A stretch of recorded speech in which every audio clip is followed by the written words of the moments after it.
Hello नमस्कार दोस्तों, आज हम लोग बात करने वाले हैं पूर्णिया से सांसद पप्पू यादव के बारे में। यानी उन्होंने संसद भवन में कुछ ऐसे बात कही जो थोड़ा सा ऑडियो आप सुना कर बता दीजिए लोगों को जो क्या उन्होंने कहा, उस पर चर्चा हम लोग करेंगे। घर में ये अंग्रेजों ने किया, अंग्रेजों की दलाली की जमींदारों ने, अंग्रेजों की दलाली की राजशाहियों ने, अंग्रेजों की दलाली की अपने परिवार को पहुंचाया।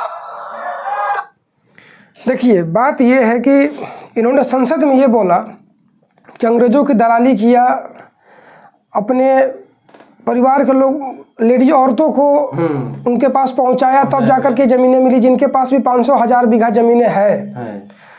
और खुद ये बयान देते हैं जहाँ जहाँ जिस मंच पर जाते हैं, और वहाँ जाकर के ये बोलते हैं कि 9,000 बीघा मेरे पूर्वजों की ज़मीन थी।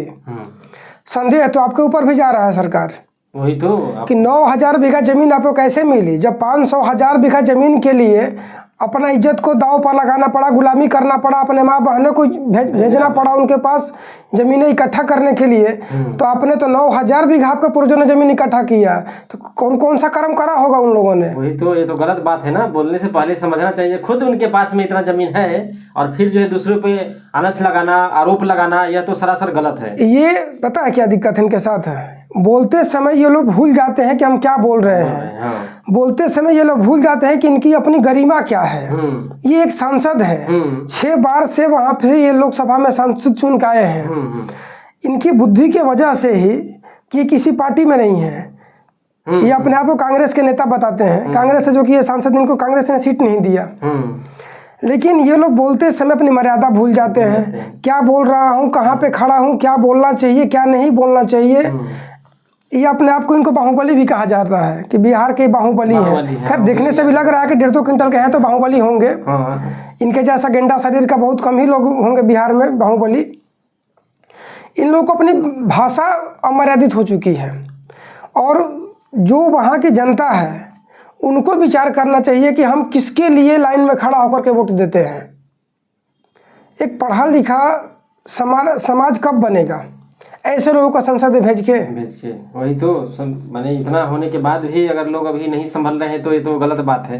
ये बिहार के भविष्य के लिए खतरा है इन जैसे लोगों से, और इन जैसे जो भी लोग हैं जो विधानसभा में बैठे हैं, लोकसभा में बैठे हुए हैं। ये लोग बिहार के विकास में कोई भी तरह की कोई या किसी भी प्रकार का सहयोग नहीं कर सकते हैं, क्योंकि इनको रंगबाजी, गुंडागर्दी, ये सब अमर्यादित भाषा, क्योंकि इन सब से ये लोग ऊपर जा ही नहीं पाएंगे।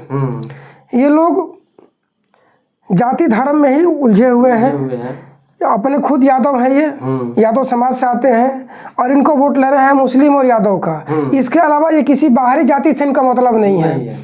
वहाँ भी मतलब तो इनको अपने समाज से भी नहीं है। ये लोग, इनके समाज के लोग सोचे, यादव समाज के लोग या मुस्लिम समाज के लोग, कि हमारे लिए ये कुछ बोल रहे हैं, माइक लेकर के खड़ा होकर चिल्ला रहे हैं तो हमारे लिए खड़े होंगे। ये किसी के लिए कहीं पर भी कुछ काम नहीं करेंगे ये लोग। इनको मतलब है तो अपनी राजनीति से मतलब है, इनको मतलब है कि हमारा सीट बना रहे, हम सांसद विधायक अपना पद हमारा बना रहे। आपके लिए बस आकर के ये लोग हो हंगामा करते हैं ताकि वो समाज के लोग हमें वोट दे। देख लेकिन हमारे पक्ष में जो है पप्पू यादव जो है सपोर्ट कर रहे हैं। बस इनको अपने वोट के अलावा इनको कुछ भी मतलब नहीं है। यदि इनको इतना ही मतलब होता तो पूर्णिया में बेहद गरीबी है, इतनी ज़्यादा गरीबी है कि कहने लायक नहीं है। और क्या, जब इनके पास में इतना था तो बड़े इंडस्ट्री लगा देते वहाँ पे। और क्या, इतना इनके पास जमीन है, कुछ नहीं किया गया भाई, कुछ नहीं। 6 बार के सांसद हैं, बताइए क्या किया है वहाँ पे। 6-5-30 साल जो सांसद में बैठा, वो अपने समाज के लिए वहाँ क्या किया, या मुस्लिम धर्म के लोगों के लिए इसने क्या किया।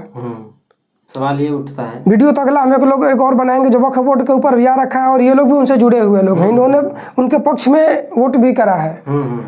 तो इनसे बिहार बस ये जानना चाहता है कि जब 1500 का ज़मीन के लिए अपनी माँ बहन को भेजना पड़ा था वहाँ के ज़मींदारों को और जो राजा थे उन लोगों को, तो फिर आपके परिवार के, आपके जो पूर्वज थे, आपके जो बाप दादा रहे हैं पहले, उन लोगों ने कौन कौन सा कदम उठाए, ये इसका बयान दिए कोशिश करिएगा सर। माननीय सांसद जी। फिर मिलते हैं। जय हिंद, जय भारत।